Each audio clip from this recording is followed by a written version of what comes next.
Mas o que eu tenho que fazer aqui? Eu estou perdida, estou estreando hoje sem preparo nenhum. Só princípio aqui diante dele. Capaz, sim.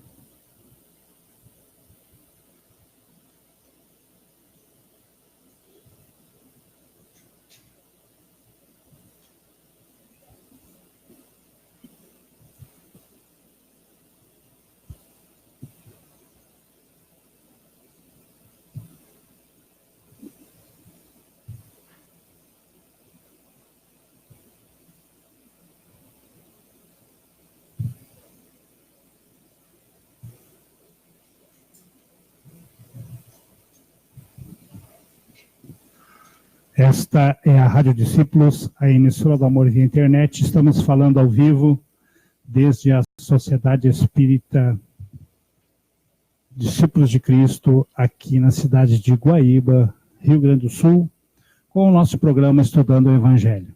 Hoje, juntamente com o PU Brasil, novamente, como sempre, os nossos irmãos que estão ligados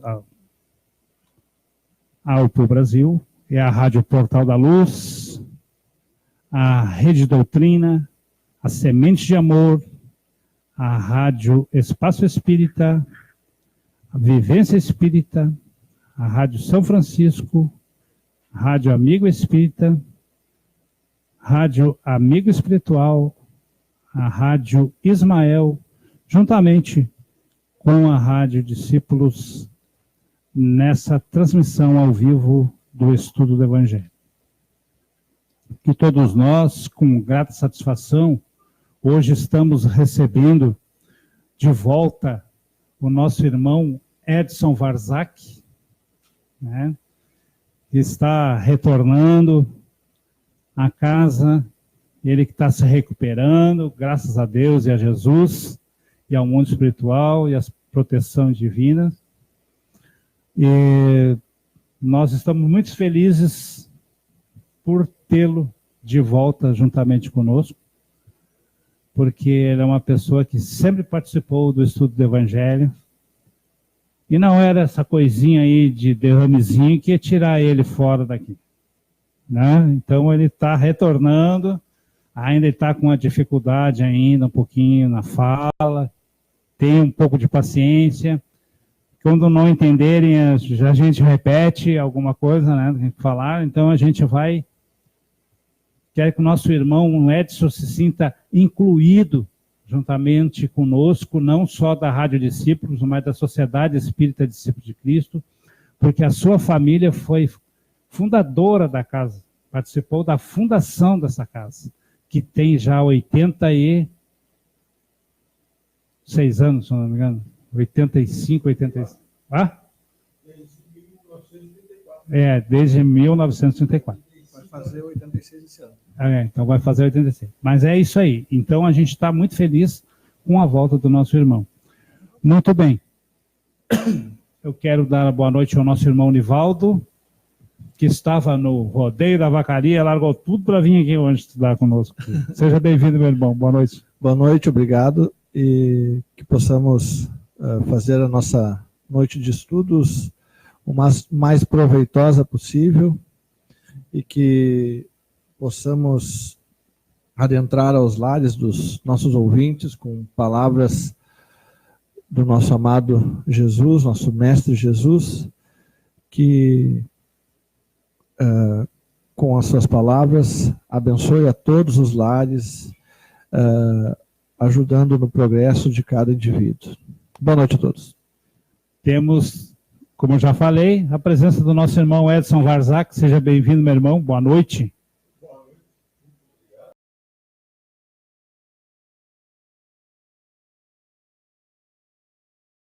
Estamos aqui participando dessa aula de estudos, que possamos aprender mais um pouco sobre o Espiritismo e vivenciar. Isso que é importante, vivenciar. Exatamente. Temos também hoje a presença da nossa irmã Beth, ou seja, Elizabeth. Para nós aqui é Beth, mas para vocês ainda é Elizabeth, né, para a gente falar o nome completo.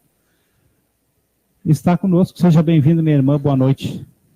Muito obrigada, muito gratidão pela oportunidade de poder estar participando, né, desse grupo de estudo. Me sinto-me lisonjeada pelo fato de poder participar, pela grande responsabilidade que é esse estudo, que a gente sabe que está tendo um alcance, né, não apenas no nosso âmbito, mas também no âmbito espiritual. Muito grata pela oportunidade que possamos desenvolver um trabalho à altura daquilo que os nossos irmãos estão acostumados a receber. Boa noite a todos, muito obrigada. Muito bem, estamos muito felizes com a presença de todos. E eu quero solicitar ao nosso irmão Nivaldo para proferir a prece de abertura dos nossos estudos. Amado Mestre Jesus, te rogamos para que lance sobre nós tuas bênçãos, teu amor, tua paz, e que possamos, em teu nome, trabalhar, servindo sempre no amor, alcançando a todos os lares aos quais forem possíveis. Que com tuas palavras, com teus ensinamentos, cada um de nós possa crescer mais um pouquinho nessa evolução que aqui estamos para tanto. Também pedimos em oração a todos aqueles que sofrem com as catástrofes naturais e que todos aqueles que forem atingidos pelas doenças do mundo que aí estão, lá na China, com essa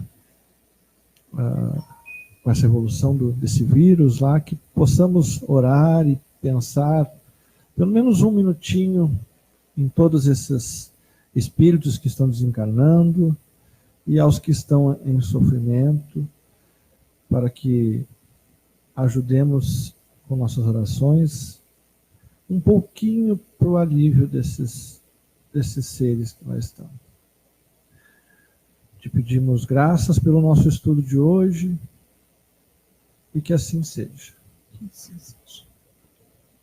Que assim seja. Essa é a Rádio Discípulos, a emissora do amor na internet.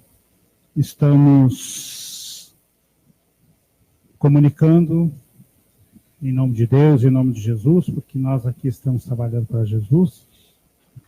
E voltando ao nosso estudo, é o capítulo 10º do Evangelho, no item 9.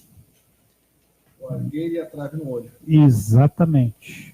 Foi o que a gente ressaltou bem a semana passada, para aqueles que continuam estudando o Evangelho conosco, possam participar com mais atividade conosco. Mas eu quero fazer algumas colocações aqui.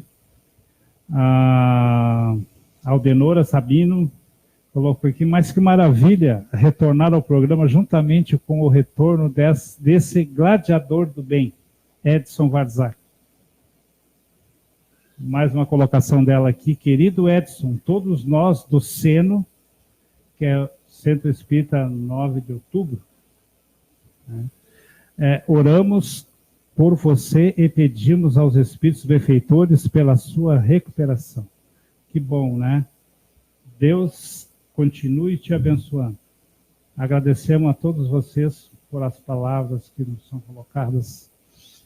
E partimos daí então do nosso estudo. Nosso irmão Nivaldo vai ler.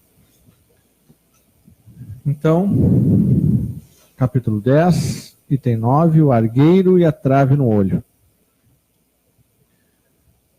Por que vedes um argueiro no olho do vosso irmão, vós que não vedes uma trave no vosso olho? Ou como dizeis ao vosso irmão, deixai-me tirar um argueiro do vosso olho, vós que tendes uma trave no vosso? Hipócritas, tirai primeiramente a trave do vosso olho, e então vereis como podereis tirar o argueiro do olho do vosso irmão. Isso está em São Mateus, capítulo 7, versículos 3, 4 e 5.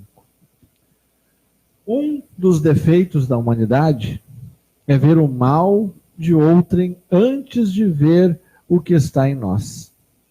Para julgar-se a si mesmo, seria preciso poder se olhar num espelho, transportar-se de alguma sorte para fora de si e se considerar como uma outra pessoa, perguntando-se: que pensaria eu se visse alguém fazendo o que faço? Incontestavelmente, é o orgulho que leva o homem a se dissimular os próprios defeitos, tanto ao moral como ao físico. Esse defeito é essencialmente contrário à caridade, porque a verdadeira caridade é modesta, simples e indulgente. A caridade orgulhosa é um contrassenso, uma vez que esses dois sentimentos se neutralizam um ao outro. Como, com efeito, um homem bastante vão para crer na importância de sua personalidade e na supremacia de suas qualidades, pode ter, ao mesmo tempo, bastante abnegação para fazer ressaltar em outro o bem que poderia eclipsá-lo, em lugar do mal que poderia realçá-lo.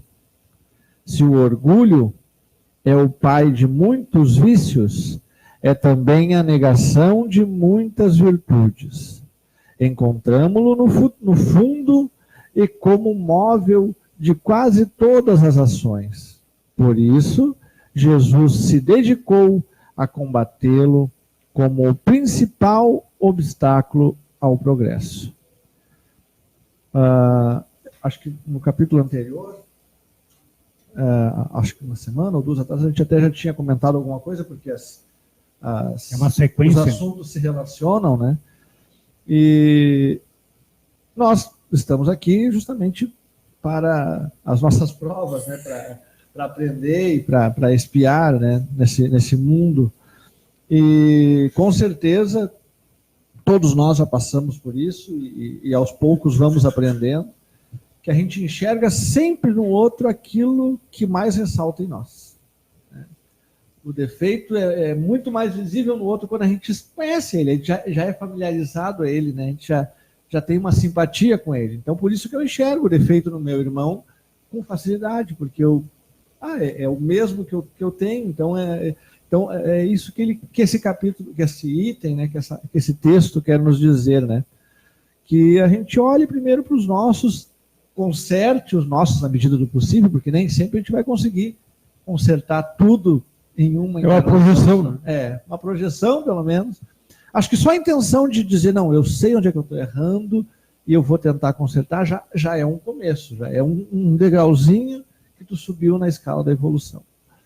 E então, primeiro, olhar para os nossos defeitos, né? Olhar para aquilo que nos aflige, né? Não sair por aí tentando corrigir o mundo sem corrigir a nós mesmos, né? Sem esse olhar interno que tanto nos aflige, né? Porque a gente acaba sofrendo com essas coisas, né? A gente acaba sofrendo com esse mal que tanto nos aflige, que é olhar sempre o defeito em vez de olhar as qualidades. A gente olha aquilo que nos agride em primeiro lugar. Então, acho que sempre esse olhar interno, né, primeiramente, para nos corrigirmos. Sr. Edson. É o famoso reflexo, né? Com certeza. O que diz os pensadores que aquilo que nós pensamos em relação a alguém, volta para a gente. Sim. Por isso que é bom não pensar mal. Porque a maldade vem para a gente. Né? Pensar sempre bem. Com certeza. E essa parte do evangelho está bem explicada. Aí, viu? O orgulho é o pai de muitos vícios.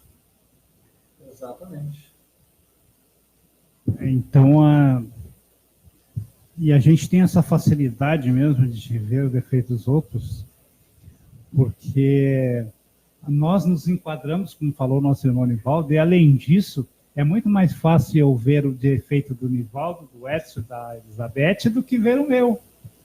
Ou querer que o Nivaldo, a Elizabeth e o Edson refaçam sua forma de ver, de pensar, reconheçam seus erros, se corrijam, e eu não me corrijo.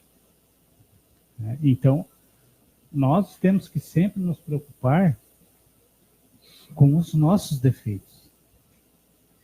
Aqueles defeitos que nós podemos eliminar das nossas vidas, né? Que nós já reconhecemos, eu sei que eu tenho esse defeito, então eu vou eliminar ele. Eu vou jogar ele por terra. Eu vou pisar em cima dele. Ou seja, pisar em cima dele não é dizer assim, eu vou botar no chão, pisar. Não, eu digo pisar porque na nossa caminhada, nós jogando o nosso defeito fora, nós pisamos por cima deles porque nós caminhamos por cima dele. Passamos por cima dele, né? Desses defeitos. Então, são coisas desse tipo que o Evangelho nos traz com uma clareza tão grande que não tem como nós não entender com a dissertação de Kardec o que ele quer nos dizer, o que Jesus queria nos falar. Porque é muito fácil ver os defeitos dos outros, ver o argueiro no olho do outro e não ver a trave que está no meu.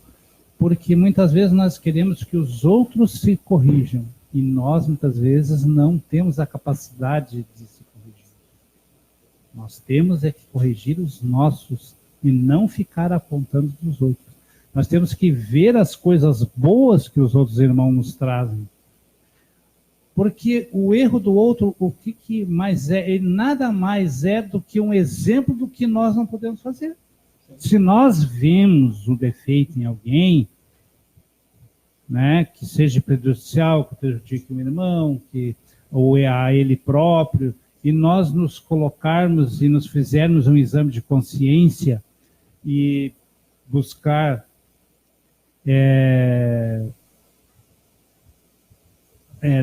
os nossos próprios defeitos e achá-los em nós, que nós sabemos os nossos defeitos. E isso a nossa consciência nos cobra.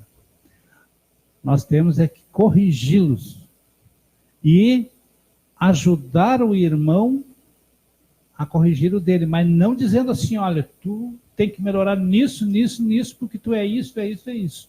É uma coisa muito complicada. Nós não temos esse direito. Deus não nos dá esse direito. Só o irmão vai se corrigir no momento em que ele tiver a consciência do erro dele. Beth.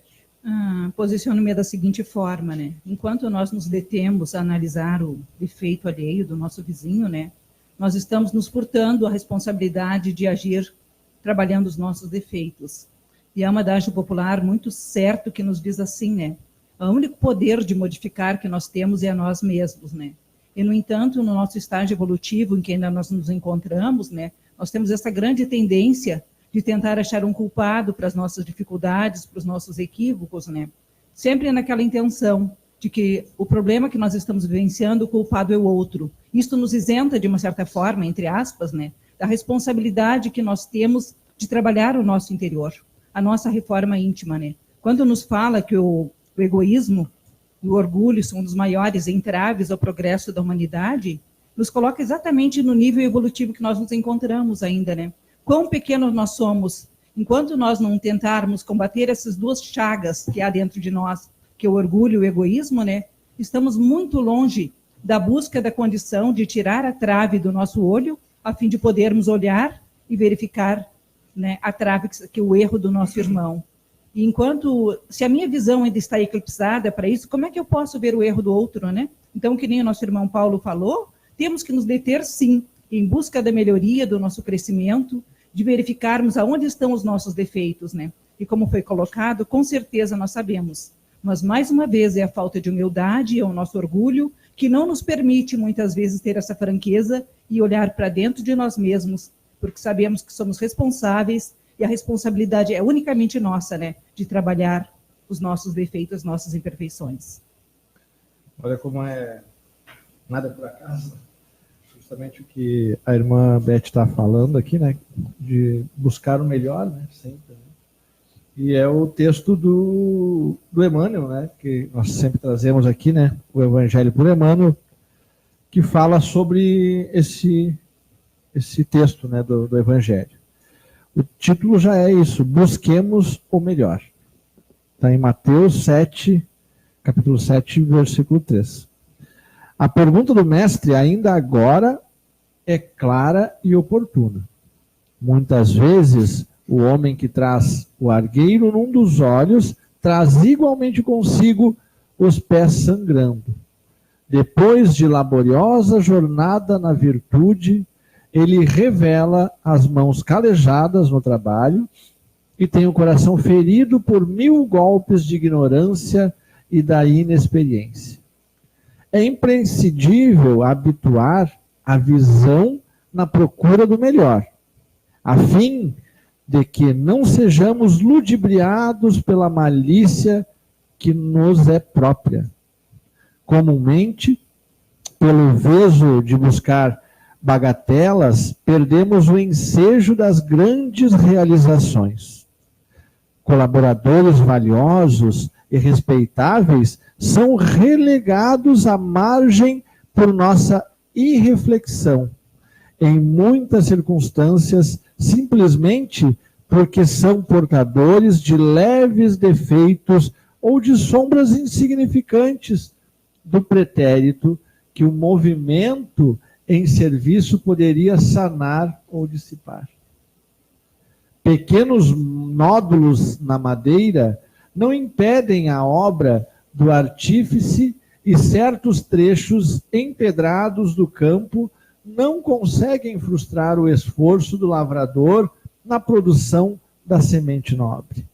Aproveitemos o irmão de boa vontade na plantação do bem, olvidando as nugas que lhe cercam a vida. Que seria de nós se Jesus não nos desculpasse os erros e as defecções de cada dia? E se esperamos alcançar a nossa melhoria, contando com a benemerência do Senhor, por que negar ao próximo a confiança no futuro?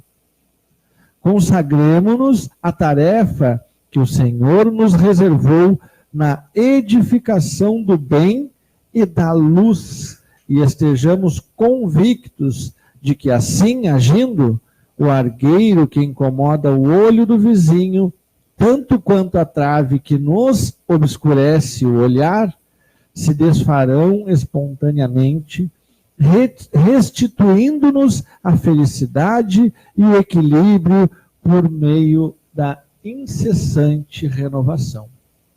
Palavras do nosso irmão Emmanuel, sempre sábias e sempre bem colocadas.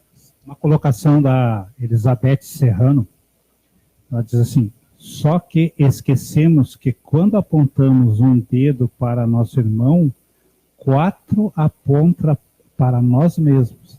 Só que esquecemos disso. Foi o que a Elizabeth falou, né? Muito interessante. Até pegando um gancho da leitura que o nosso irmão Nivaldo fez, né? Algo muito sugestivo para nós, até dentro da doutrina espírita, né? É muito cedo quando adentramos a doutrina e começamos a realmente nos interessar, estudando, né? Obviamente, a curto prazo, nós começamos a desenvolver atividades, né? E isto é muito grandioso, porque não esperamos atingir a perfeição. Até porque no nosso estágio evolutivo, se fôssemos primeiro querer tirar todas as traves do nosso olho para começar o trabalho, isto é, buscarmos um nível evolutivo, com certeza estariam vazios ainda os centros espíritas, né? Que é a grande oficina, oportunidade de crescimento para todos nós. A partir do momento que nos enfronhamos no trabalho, com certeza, passo a passo, vai sendo lapidadas essas nossas arestas, né? E vamos nos tornando uma ferramenta cada vez mais apta ao trabalho que nos foi confiado. Uma ferramenta mais perfeita, porque a gente sabe que a gente for fazer qualquer trabalho, se não for com a ferramenta certa, a gente vai passar mais trabalho, ou vai ser quase impossível. Claro. Agora, se nós tivermos com a ferramenta certa, nós vamos ter mais facilidade. E o que é a ferramenta certa? É o amor e o coração puro. Né? De sempre quando, como disse a nossa irmã ali, quando nós apontar um dedo para os outros, tem que pensar que tem ali outros apontando para nós. E nós temos que nos fazermos pessoas conscientes, e é isso que o Espiritismo nos traz, a consciência da nossa imperfeição. Não é o Espiritismo não é uma crença em que endeusa os seus frequentadores. Ela tenta apontar os seus defeitos. Ao contrário, né? ela nos desmistifica isso. Ela não digo apontar, eu estou usando apontar, não apontar, mas fazer com que as pessoas se façam a sua autoanálise, né? E que a pessoa também não deixe baixar a sua autoestima, que tenha uma autoestima elevada, que mesmo errando, como diz o ditado, é errando que se aprende, e é errando que se aprende. Né? A justiça de Deus, ela é assim, nós erramos, aí nós vamos ver lá na frente que nós, aquela vez eu poderia ter feito diferente, só que eu não tenho a oportunidade de voltar àquele momento lá, mas daqui para frente eu posso agir de maneira diferente. Né? E isso é o que a doutrina espírita nos facilita no entendimento de nós mesmos, né? Do nosso autoconhecimento, porque nós nos conhecemos superficialmente. E as outras pessoas nos conhecem ainda muito mais superficialmente, principalmente aquelas que não vivem conosco. Né? Então, assim, o Paulo é um cara bom, que ótimo, o Paulo é um cara que trabalha, faz a rádio, ele procura levar sempre coisas melhores, melhorar, né? Sim, mas eu sou cheio de defeitos também. Só que o que eu faço aqui vai fazendo com que a minha consciência vá despertando para os meus erros. Então a gente tem que ir se melhorando e aproveitando esses momentos, é o momento que nós devemos aproveitar para procurar nos desfazer e cruzar por cima desses erros, né? Porque quantas vezes eu já errei na minha vida e quantas vezes eu já agi de forma que não era, vou dizer assim, eu nunca sacrifiquei a vida de ninguém, eu nunca tirei nada de ninguém, mas eu já tomei decisões que poderiam ter sido melhores. Então hoje eu sei que se essa oportunidade voltar a mim novamente, eu vou ter uma condição de tomar uma decisão bem diferente daquela que eu tomei lá quando eu tinha meus 20 e poucos, meus 30 anos, né? Que a gente nessa idade a gente é meio rebelde, a gente tem dificuldades muitas vezes de entender as coisas, os pais tentam nos ensinar e a gente fica pensando assim, não, mas ele é careta, ele é isso, ele é aquilo, né? E quantos conselhos eu recebi da minha mãe que eu segui, muitos conselhos dela. Tudo deu certo daquilo ali. E aqueles que eu não segui, deu tudo errado. Né? Então é a doutrina espírita. E é o argueiro, e é a trave que está no nosso olho. Nós temos que ver muito mais a trave que está dentro do nosso olho do que o argueiro que está no nosso irmão. Eu estava lembrando agora aquela afirmação, né? Fora da caridade não há salvação, mas qual salvação? A nossa e do aquele que nós se referimos. Né? Exatamente essa. No momento que nós nos lapidamos, no momento que passamos de julgar, julgamos a nós mesmos. A doutrina é muito clara quando nos diz assim, né, que conhece seu verdadeiro espírita, não é pelo seu grau de perfeição, né, mas muito ao contrário, né? É pelo grande esforço que faz na busca de domar as suas más inclinações, né? E é isso que o dia a dia nos ensina. Eu vejo sempre da seguinte forma, também a doutrina é muito clara nos dizer assim, né? Que à medida que nós vamos crescendo, vamos sendo cada vez mais responsabilizados pelos nossos atos, né? Então vamos lentamente, num processo moroso, tirando essa trave do nosso olho. Isso vai nos permitindo um grau maior de responsabilidade, de consciência, que automaticamente redundará para o nosso crescimento evolutivo. Eu vou me dar ao luxo aqui de trazer o outro texto do mesmo versículo aqui do Emmanuel, porque eu dei uma olhada aqui rápida e achei, como sempre, fantástico, né? Mas vou compartilhar com os nossos ouvintes aqui com vocês. O título do texto é O Olhar de Jesus. Eu vou, inclusive, lendo aos pouquinhos e a gente vai, na medida do possível, debatendo os itens que aqui estão destacados, tá? O olhar de Jesus. Recordemos o olhar compreensivo e amoroso de Jesus, a fim de esquecermos a viciosa preocupação com o argueiro que, por vezes, aparece no campo visual dos nossos irmãos de luta. O Mestre Divino jamais se deteve na faixa escura dos companheiros de caminhada humana. Que reflexão, né? Já começa assim, né? Recordemos o olhar compreensivo e amoroso de Jesus, que é mais, que é melhor exemplo que esse? Não. Não existe. Não tem, né?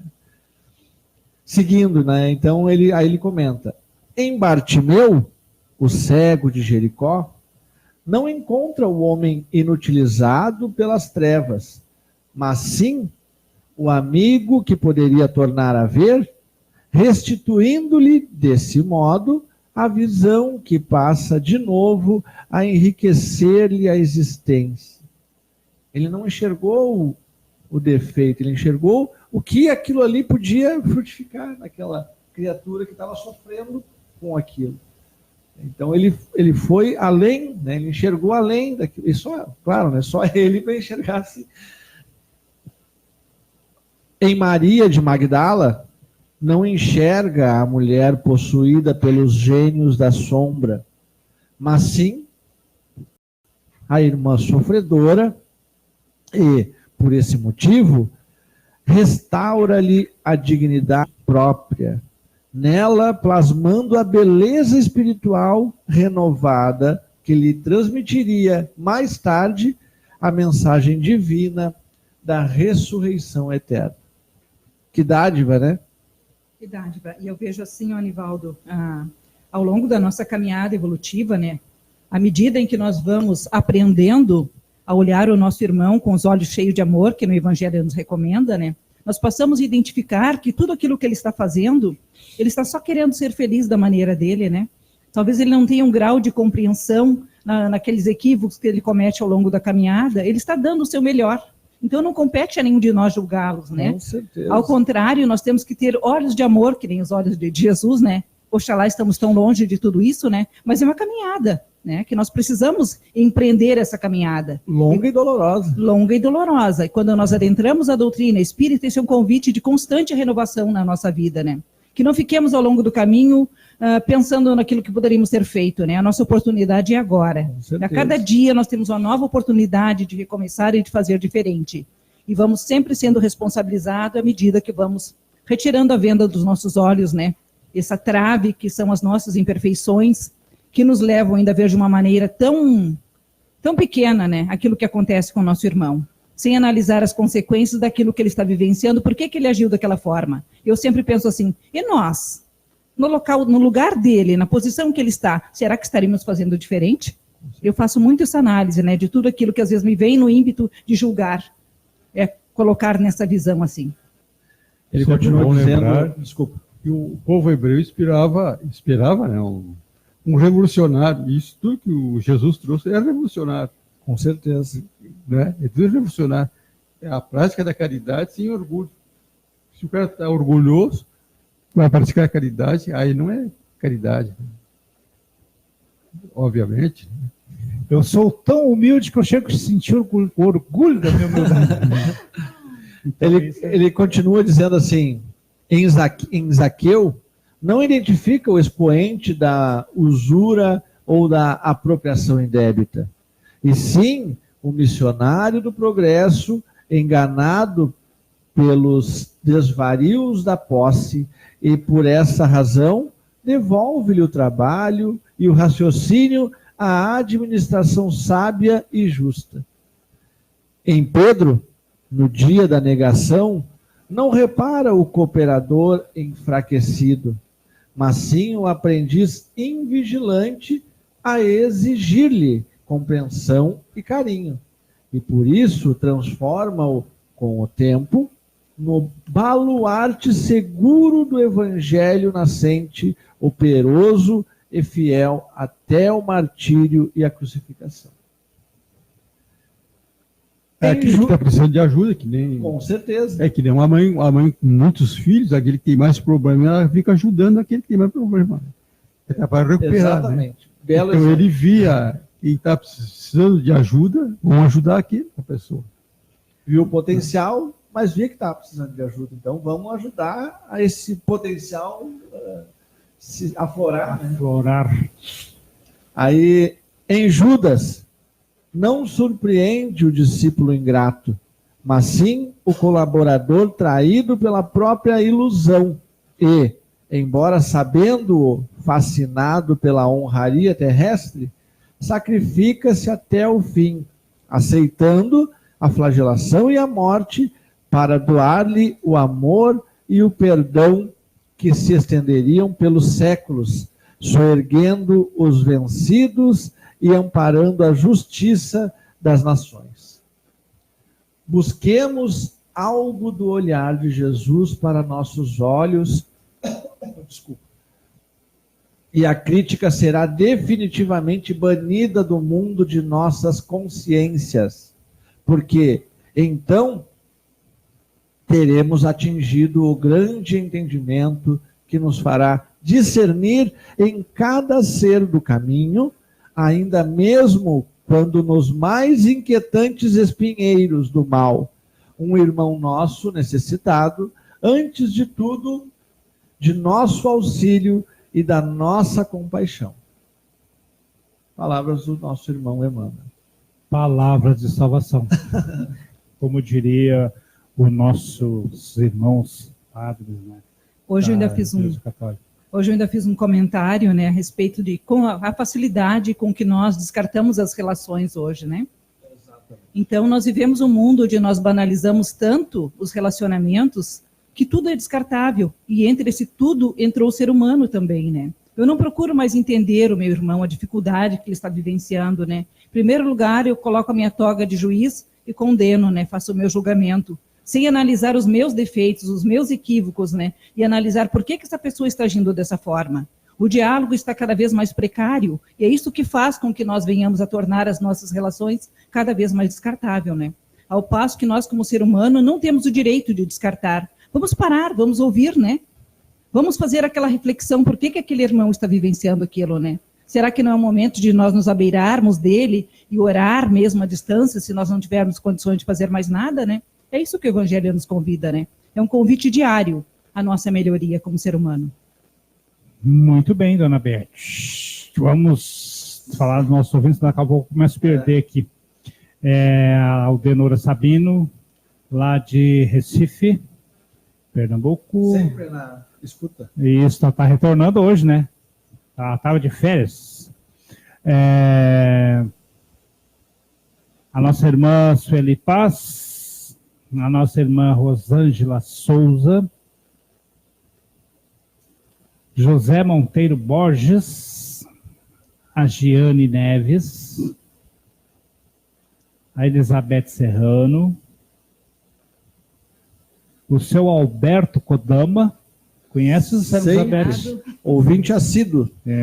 Nosso irmão Alberto, a Rejane Merêncio Xavier,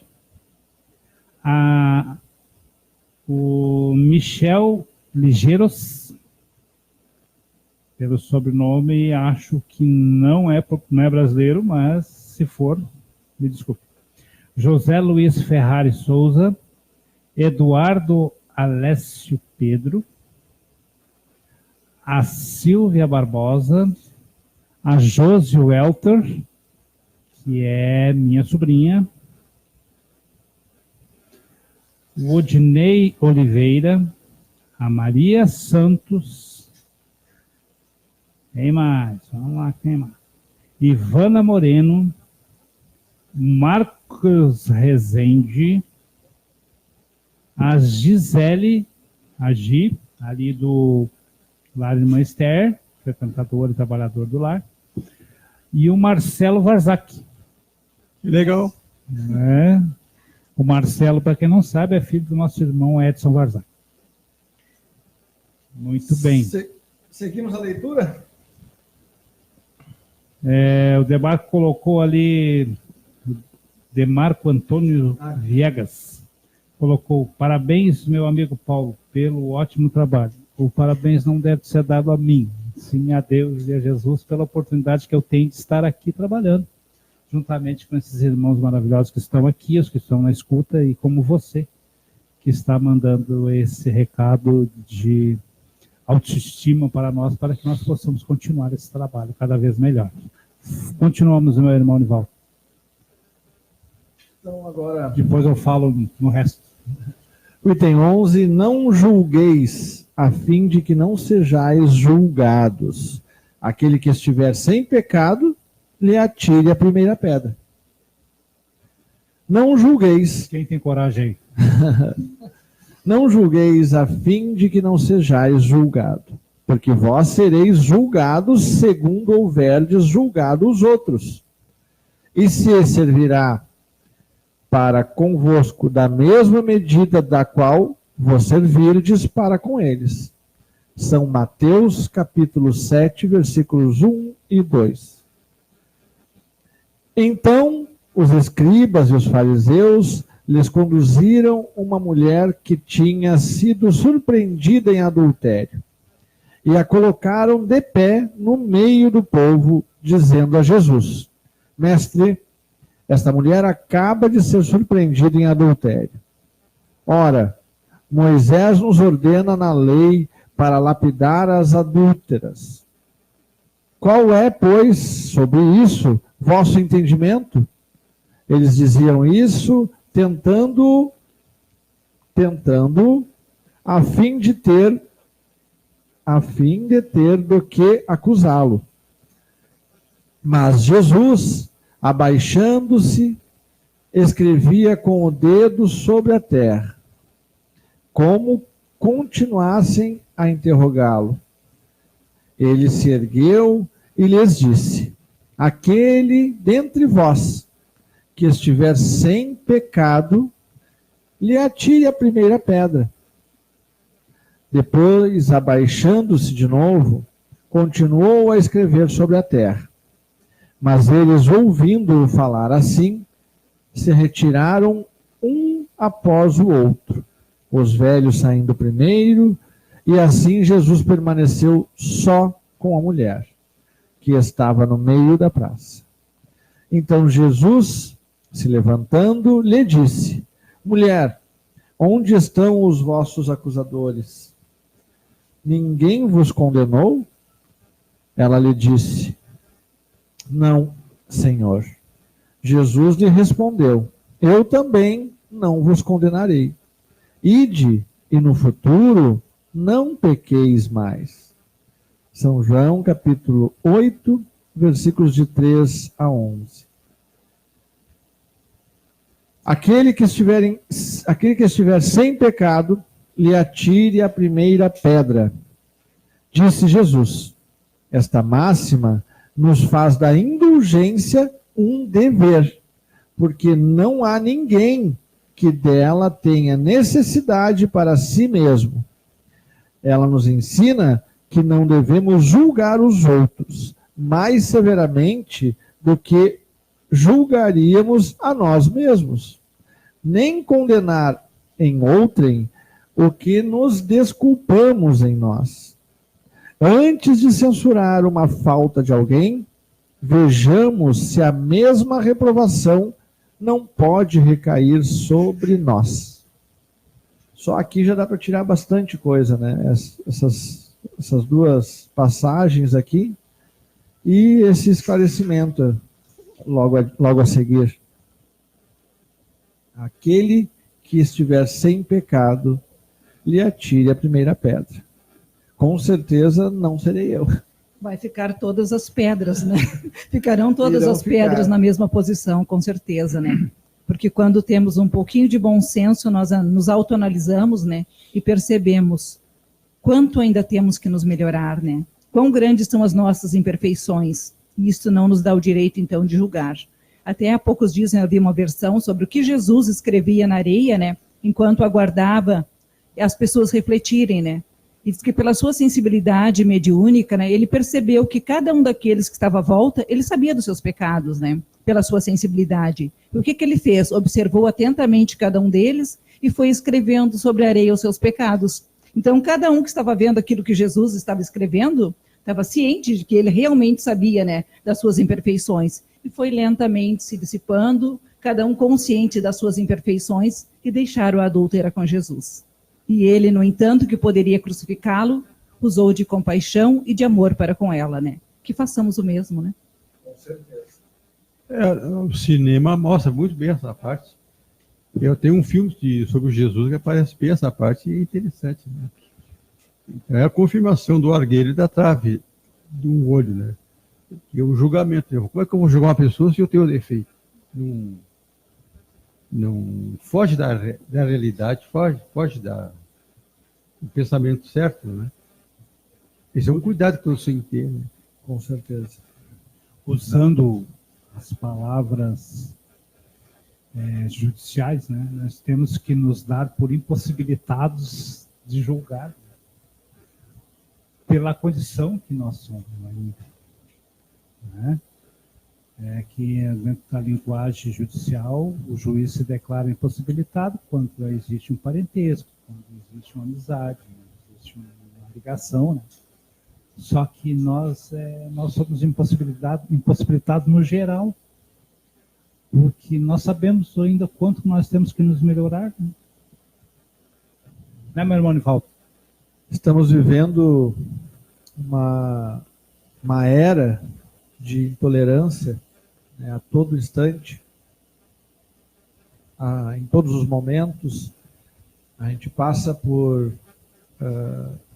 muitas situações em que a intolerância prevalece, né, e que a gente tem que aprender com essas situações ao invés de revidá-las, né? Escutar primeiro, se for preciso, baixar a cabeça e não apontar nenhum tipo de ação de revide, né? Porque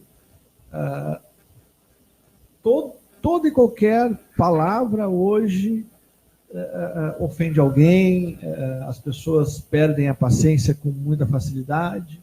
Nós, né, as pessoas, a gente está aprendendo também, muitas vezes a gente acaba caindo nessa armadilha, né? Com certeza. E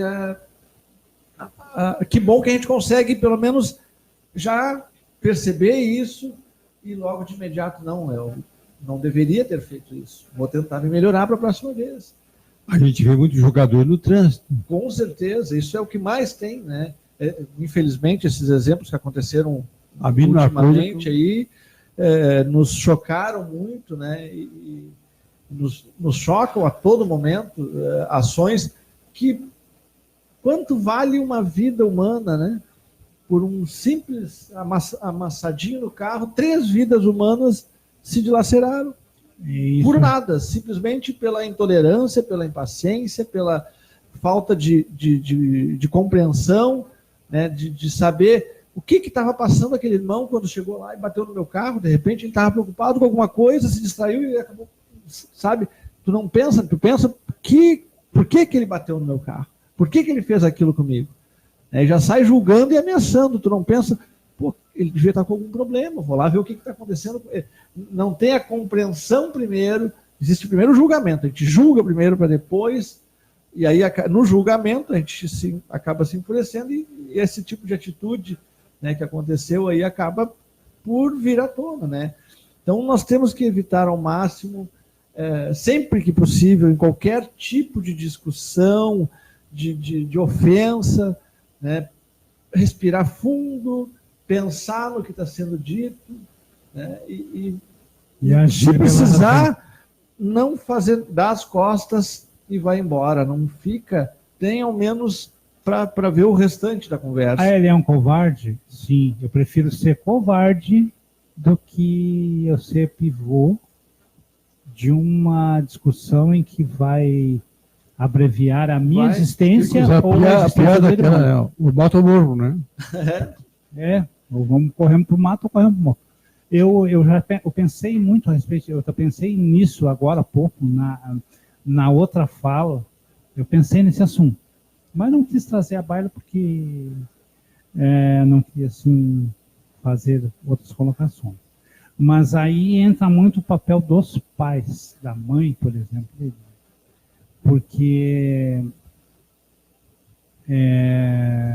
o pai tentou acobertar o filho, né, depois do desfecho daquilo tudo, e aí a mãe, agora, no depoimento dela, ela confirmou tudo o que aconteceu mesmo, né, dentro de uma lógica que lhe favorecesse, claro, o seu filho, porque ela vai defender o seu filho, né, é o instinto materno.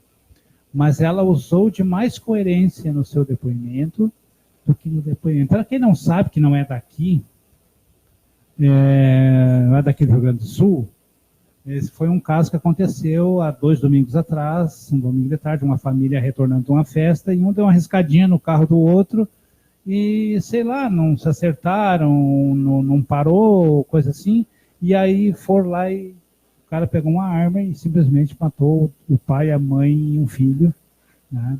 E isso deu até no Fantástico, assim, rapidamente, no mesmo dia, até inclusive. Então, isso que aconteceu. Só que eu não quero entrar no mérito, porque a gente tem que ter muito cuidado. Nós vamos estar julgando também, não. Porque a gente não julgar, né? A gente não pode estar julgando a atitude, porque a gente não estava junto, a gente não viu, né? Tanto que testemunha existe, mas testemunha é testemunha. Quem vai julgar é o juiz, né? No nosso caso, o juiz terra aqui, né? Mas o maior julgador mesmo disso tudo é Deus. Deus é que vai ver, que vai julgar realmente qual foi o ato, porque Deus sabe. Nada dele que se faça está escondido, nada dele se esconde. Ele está sabendo de tudo, né? Como é que foi, o que aconteceu, o que passou na cabeça de cada um dos envolvidos, né? Então a gente tem que ter esse cuidado. Muito bem. Prossigamos, Beth. Se abster de julgar, né? Porque cada ser humano transborda aquilo que está dentro de si, né? Então, no momento em que nós cometemos um ato com uma gravidade tão grande quanto essa, né? A gente tem que parar para analisar, né? O que estava dentro desse irmão, né? Mas aí é que está, é o que eu tinha falado antes. São erros que a gente sente que os outros cometem, que serve como exemplo para nós não agirmos da mesma forma. Claro, com certeza, né? Novamente o sentimento do amor, do perdão, da indulgência, né? Que nós estamos aqui para desenvolvê-lo. E outro termo muito atual que se fala muito, né? Empatia. E a gente se questiona se a gente precisa exercitar a empatia, né? E até há poucos dias eu tinha uma visão equivocada sobre empatia, né? O dicionário nos diz que empatia é tu te colocar no lugar do outro, né? E na verdade não é. Empatia é tu te colocar na situação do outro diante daquilo que ele está vivenciando. Dá um outro foco totalmente diferenciado, né? Para o que seja empatia. E esse é realmente o teor da empatia que precisa ser vivenciado por nós. Muito bem, irmão Nivaldo. Aproveitar que temos bastante material hoje, vou ler mais um textinho que trata sobre esse trecho que nós lemos. Também de Emmanuel, sempre no Evangelho por Emmanuel. Mateus, capítulo 7, versículo 2, ele diz: socorramos. De certo observarás em toda parte desacordos, desentendimentos, desajustes, discórdias. Junto do próprio coração surpreenderá os que parecem residir em regiões morais diferentes. Entes amados desertam da estrada justa. Amigos queridos abraçam perigosas experiências. Como ajudar aos que nos parecem mergulhados no erro? Censurar é fazer mais distância. Desprezá-los será perdê-los. É imprescindível saibamos socorrê-los através do bem efetivo e incessante. Para começar, sintamo-nos na posição deles, a empatia. Acomungar-lhes a luta, exatamente o que tu disse. Situemo-nos aos pés dos problemas em que se encontram e atendemos à prestação de serviço silencioso. Se aparece oportunidade, algo façamos para testemunhar-lhes apreço. No pensamento, aguardemo-los todos em vibrações de entendimento e carinho.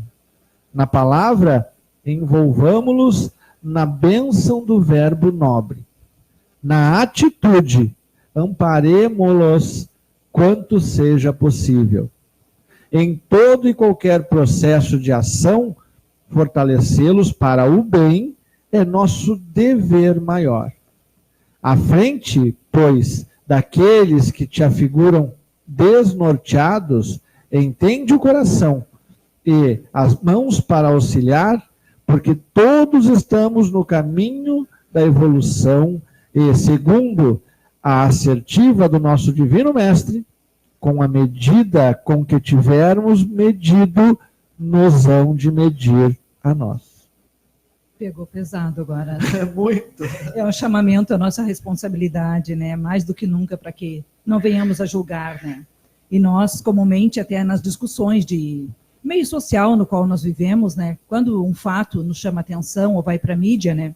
É muito comum nós facilmente nos envolvermos, né? Também em comentários. E a gente se questiona, mas qual é o nosso papel enquanto espírita, né? Diante de um fato assim, não podemos julgar, não devemos julgar. Não é esse o nosso papel, né? Eu sempre procuro nortear da seguinte forma. Tu desvia o assunto para uma outra, ou simplesmente assim, olha, não quero emitir o meu parecer sobre isto, e conduz o assunto para um outro lado, né? Entra no momento de vibração, de recolhimento, se possível, faz a tua prece, que de uma certa forma vai sair o foco daquela discussão que não leva a nada naquele momento, né? Porque não é o nosso papel julgar. Todo julgamento pode nos induzir ao erro. Com certeza. Então, por isso que nós não devemos julgar. É simples assim. Sim. Né? Porque a gente vai julgar muitas vezes com uma visão de um lado só. Claro. A gente não tem uma visão mais ampla disso tudo, a gente não sabe de tudo que ocorreu, então a gente não deve julgar. Né? Mas vamos... Mas estou vendo que tem bastante gente assistindo aí. Vamos mais aqui, o Renato Marcelo. Então, agora a dona Maria Raquel Teixeira. Boa noite, irmãos de luz, belíssimo trabalho de amor. Obrigado, irmã. A Tamara Nunes, uma noite abençoada para todos. Obrigado, amém. O Ed Santos.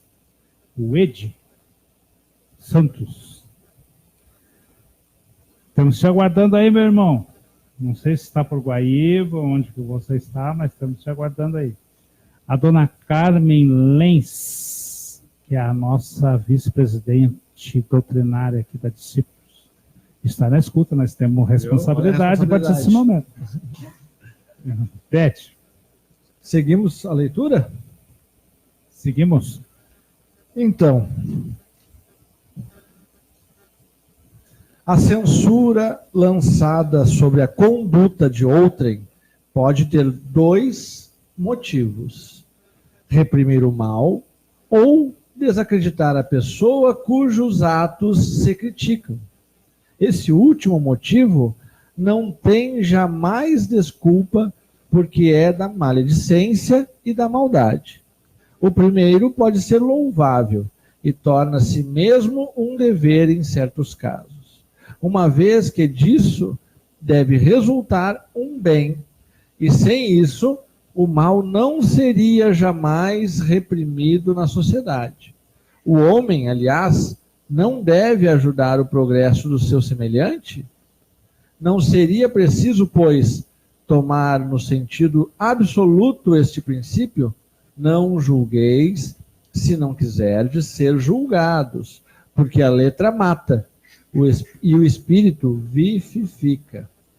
Jesus não podia proibir de censura o mal, uma vez que ele mesmo disso nos deu o exemplo, e o fez em termos energéticos. Mas quis dizer que a autoridade da censura está em razão da autoridade moral daquele que a pronuncia. Tornar-se culpável daquilo que se condena em outrem é abdicar essa autoridade. É se arrogar o direito de repressão. A consciência íntima, de resto, recusa todo respeito e toda submissão voluntária àquele que, estando investido de um poder qualquer, viola as leis e os princípios que está encarregado de aplicar. Não há autoridade legítima aos olhos de Deus, senão aquela que se apoia sobre o exemplo que dá do bem. É o que ressalta igualmente das palavras de Jesus. Uma colocação da Albenura, lá de Pernambuco, ela colocou assim: um certo palestrante chegava na instituição espírita e abordava a dirigente do centro e tecia este comentário: nossa, você está bem gordinha, hein? Nossa casa... Nossa, cada dia mais cheia. Mais cheia, eu acho que ela quis dizer cada dia mais cheia, né? É. Uma certa vez que ele fez esse comentário, a dirigente respondeu: e o senhor está tão magro, está doente? E o palestrante ficou sem resposta. Olha aí o julgamento ao próximo, como é até antifraterno. Vem a calhar o comentário da nossa irmã, porque realmente nós temos que ter cuidado com o que nós falamos. Porque nós não temos o direito, ninguém tem o direito de chegar para mim e dizer sempre: ah, mas tu tá gorda, hein? O único que tem esse direito aí é o médico, né? Que ele chega para mim e diz: ah, tu tem que fazer um regime. Aí é com a intenção, como nos coloca aqui, né? A censura lançada sobre a conduta de outrem pode ter dois motivos, né? Reprimir o mal, que é no caso o médico, né? Ou desacreditar a pessoa. Se a intenção é desacreditar a pessoa, quem somos nós, né?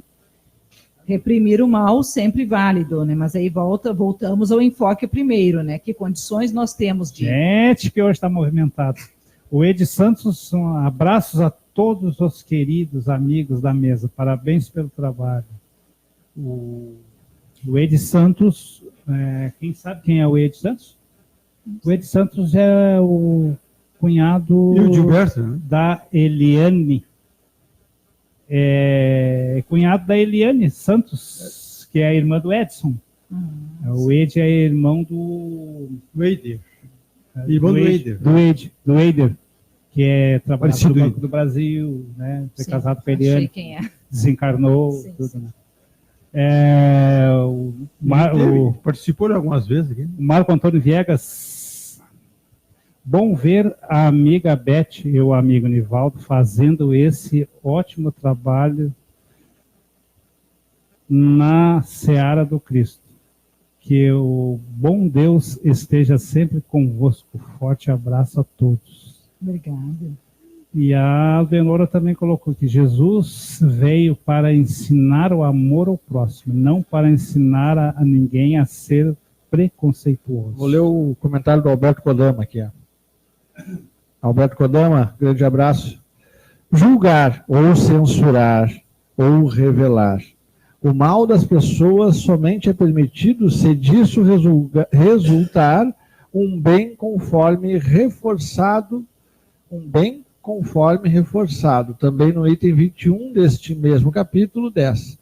Mas, como saber com certeza se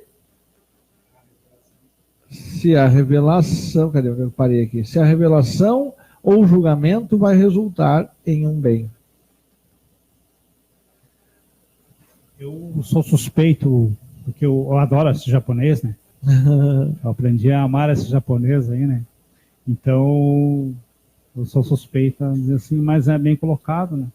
Porque como saber com certeza se a revelação ou o julgamento vai resultar em um bem? Aí entra a velha história, né? Às vezes o que vale é a intenção, mas aí é um adágio popular que diz que de boas intenções o inferno está cheio, né? Então nós vamos nos abster do julgamento, né? Que é mais saudável, eu acho que menos comprometedor, né? Tem um textinho, sempre do Emmanuel, né? Claro. Mas agora sobre o Evangelho de João, que foi o outro mencionado nesse item, né? E aí começa assim, vai, e a partir de agora não pequeis, não peques mais. João, capítulo 8, versículo 11. Preserva a ti próprio. A semente valiosa que não ajudas, a semente valiosa que não ajudas pode perder-se. A árvore tenra que não proteges permanece exposta à destruição. A fonte que não amparas poderá secar-se. A água que não distribuís forma pântanos. O fruto não aproveitado apodrece. A terra boa que não defendes é asfixiada pela erva inútil. A enxada que não utilizas cria ferrugem. As flores que não cultivas nem sempre se repetem. O amigo que não conservas foge do teu caminho. A medição que não respeitas na dosagem, e na oportunidade que lhe dizem respeito, não te beneficia o campo orgânico. Assim também é a graça divina. Se não guardas o favor do alto, respeitando-o em ti mesmo, se não usas os conhecimentos elevados que recebes para benefício da própria felicidade, se não prezas a contribuição que te vem de cima, não te vale a dedicação dos mensageiros espirituais. Debalde, improvisarão eles milagres de amor e paciência na solução de teus problemas. Porque sem a adesão de tua vontade ao progresso regenerativo, todas as medidas salvadoras resultarão imprestáveis. Vai e não peques mais. O ensinamento de Jesus é suficiente e expressivo.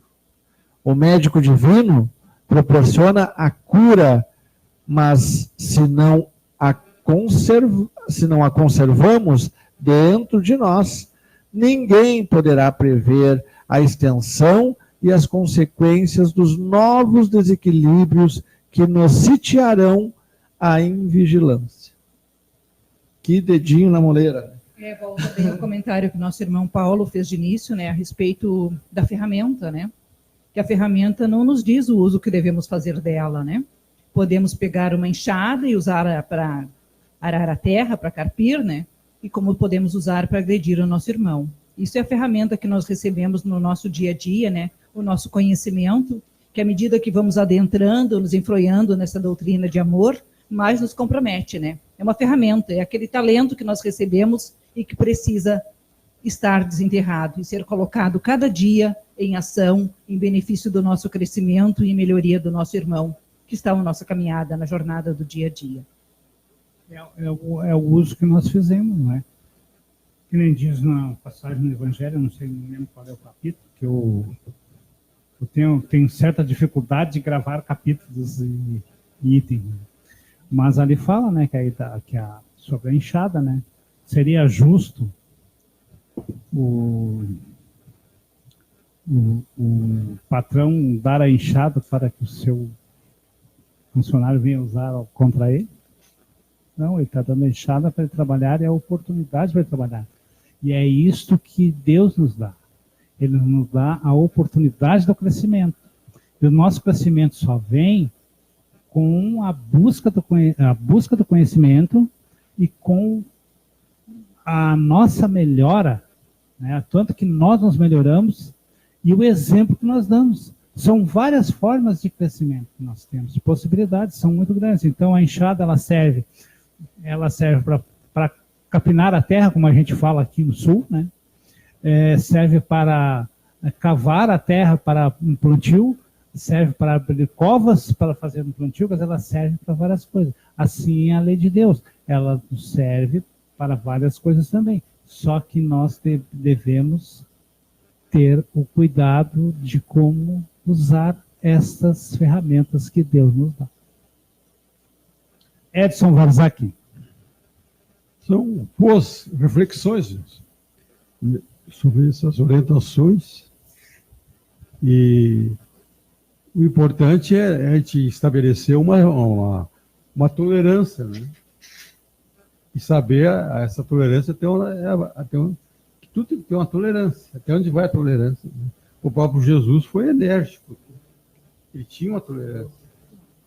O próprio Jesus tinha uma tolerância. Para aí, eu tolero vocês, não. Aqui a parte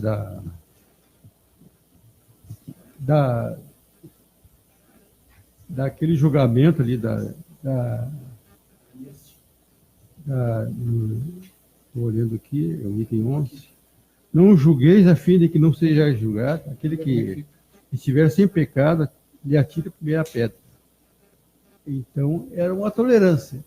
Mas não vamos matar aquela pessoa porque ela foi errada, né? Vamos julgar ela, mas ele disse assim, no final, você não peques mais.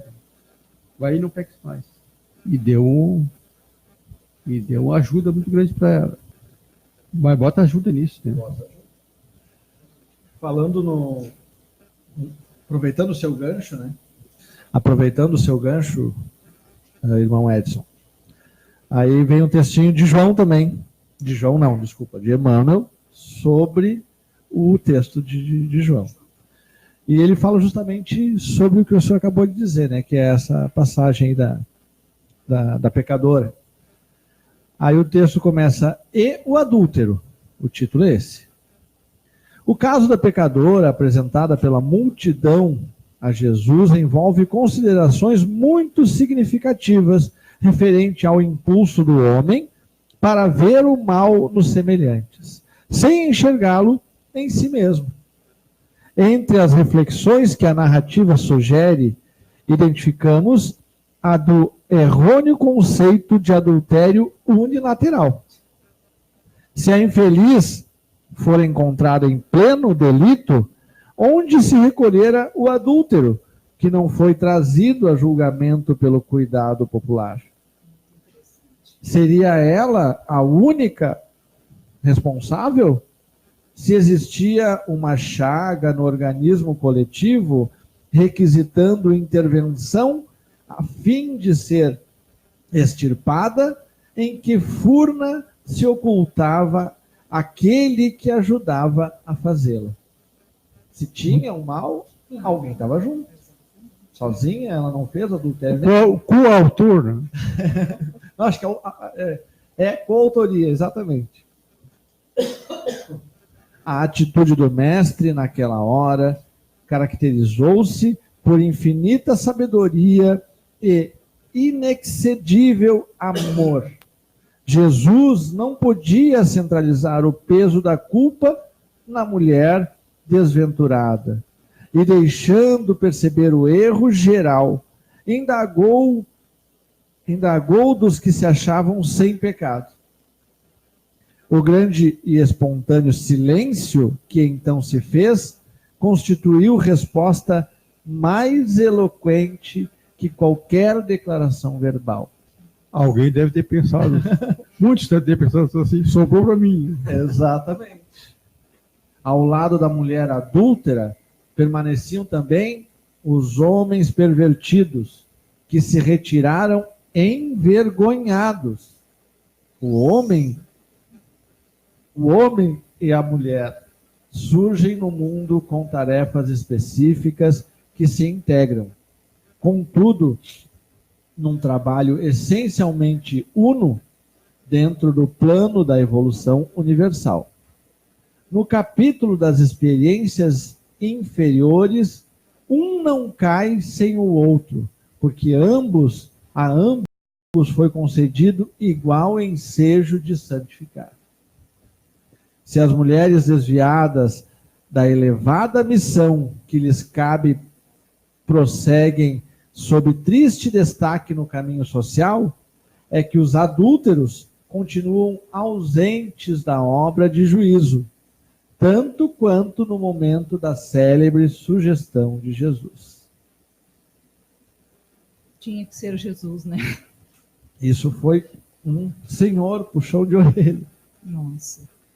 Sim, porque por que todo mundo saiu, né? Exatamente, com tanto texto. Porque os homens, também ali existiam homens impuros, né? Que eram adúlteros também.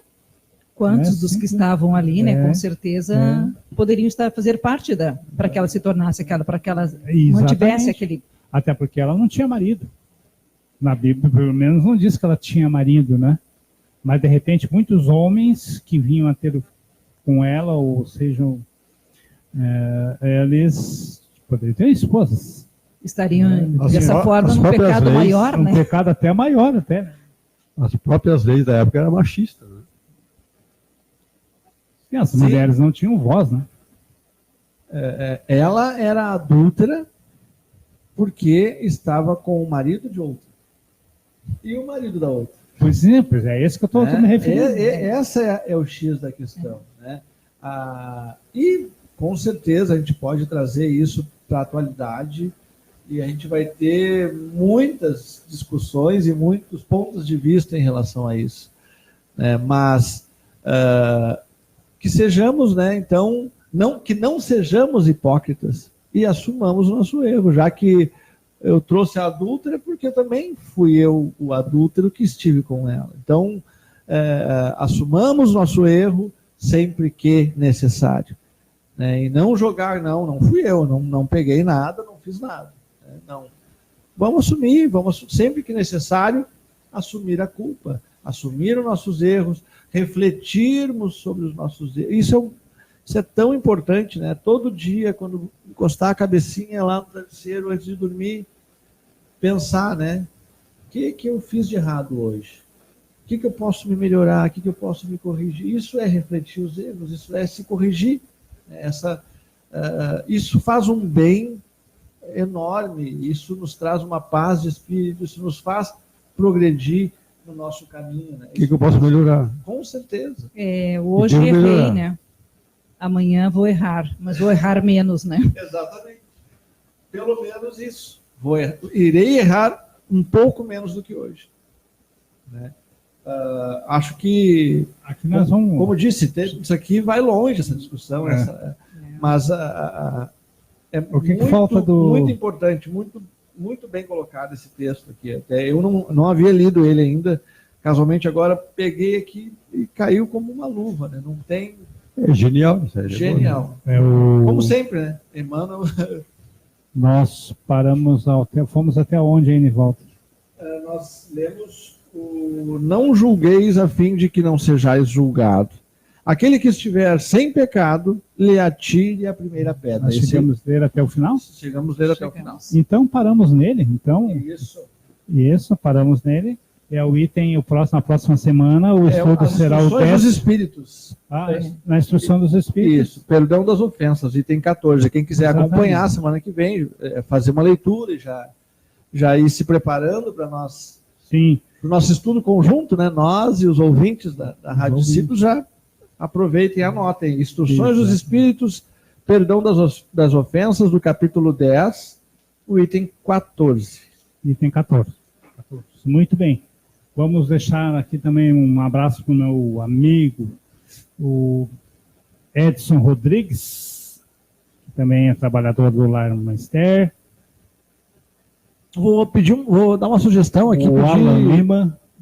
Desculpa, Paulinho. Vou dar uma sugestão aqui, pedir para o pessoal que nos ouve, que nos acompanha aqui através principalmente do Facebook, né? E também mas principalmente do Face, que é onde a gente acompanha mais aqui, que se identifique, né?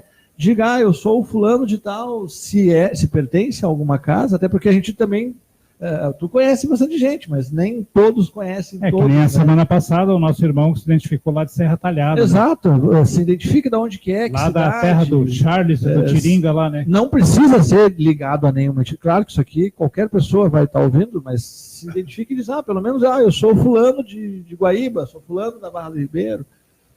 Acho que é uma sugestão. Que a gente tem uma noção de onde vêm os nossos queridos ouvintes. O Aí. Paulinho Pimentel, que esse eu sei é do Rio de Janeiro.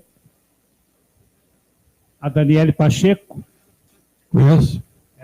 A nora do seu Edson Vazak.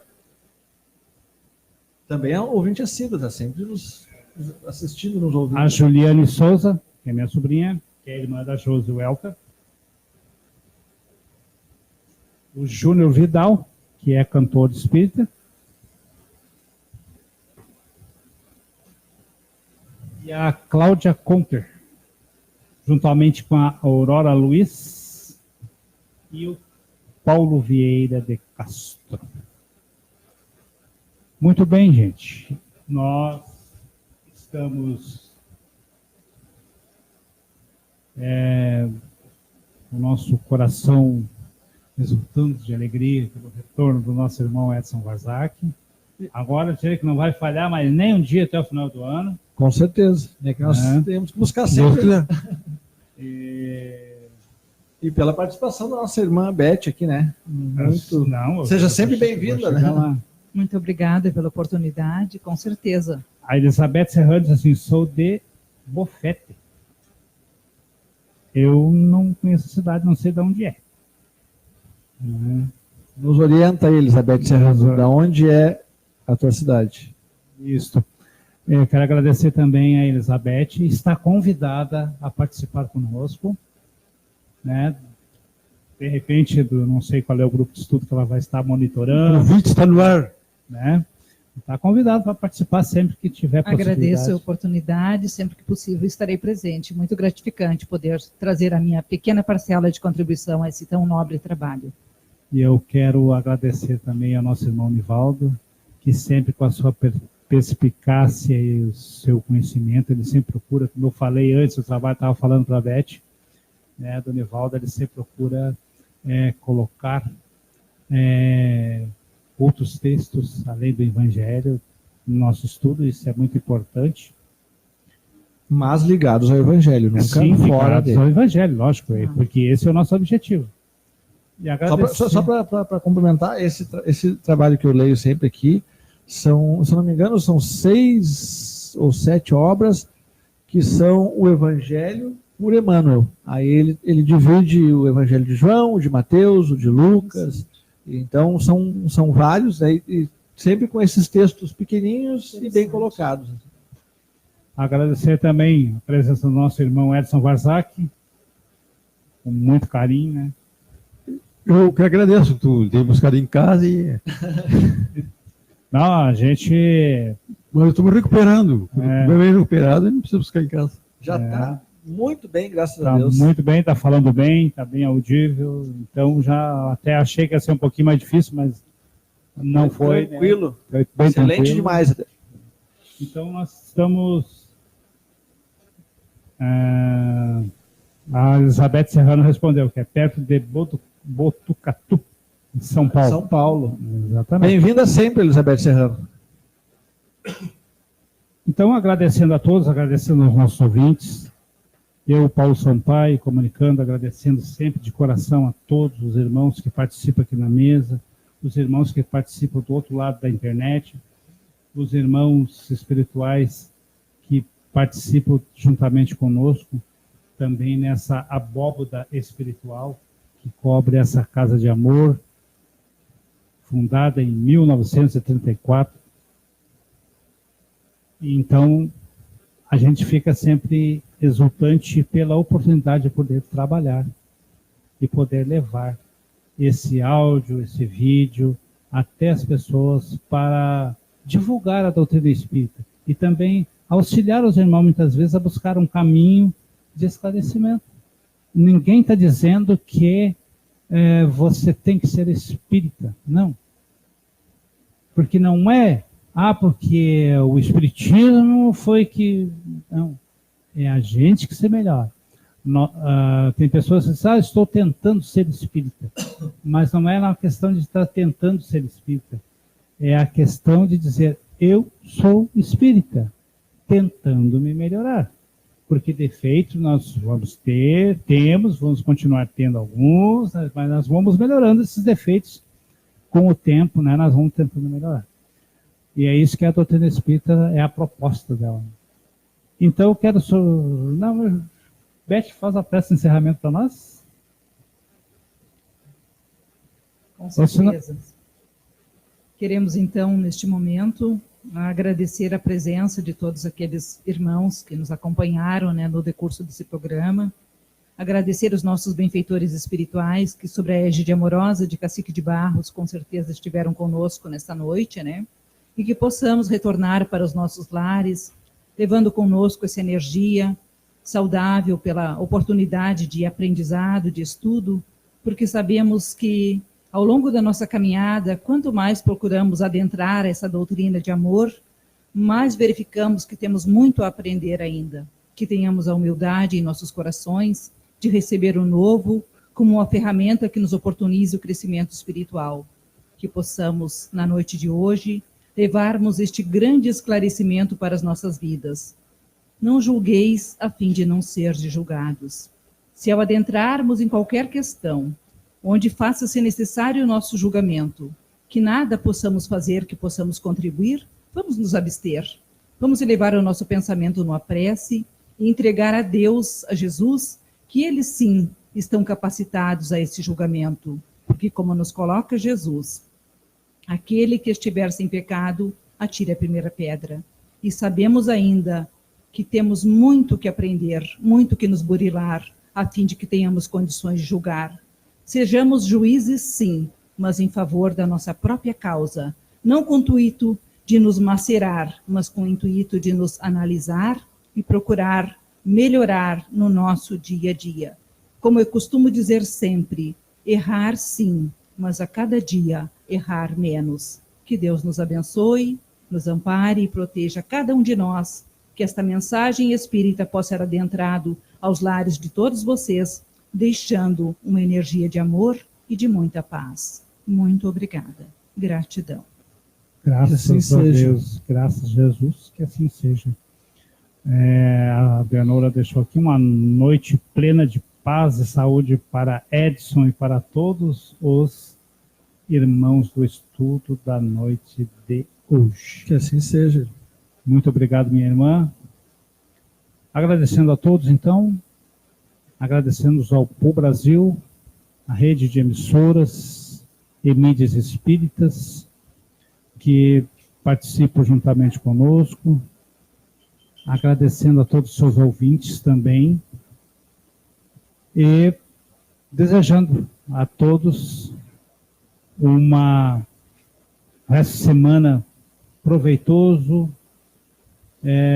que o final de semana seja ótimo, e a semana que vem estaremos aqui, então, lembrando os irmãos, no item 14 do capítulo 10º do Evangelho segundo o Espiritismo. Uma boa noite a todos, muita paz e muita luz no coração de cada um.